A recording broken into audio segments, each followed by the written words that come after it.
নতুন ঠিক আছে দেখা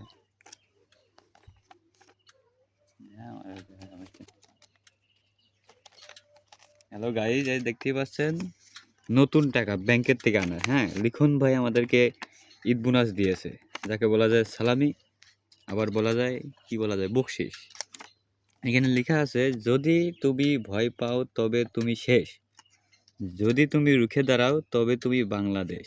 ঠিক আছে, এখন এগুলা ঠিক আছে, তবে এই যে আমাদের উস্তাদ বলে এখানে এই যে উস্তাদের ছবি, এগুলো চেঞ্জ করেনি এখন, বুঝেছে, কিন্তু সেই টাকা বাঙালির হাতে এখনো ভালোভাবে পৌঁছায়নি আর দিচ্ছেও না। এসে আমাদের ঈদ বোনাস, তো হাবিবের টাকা হাবিবের দিয়ে দেবো। এই যে চকচক করছে।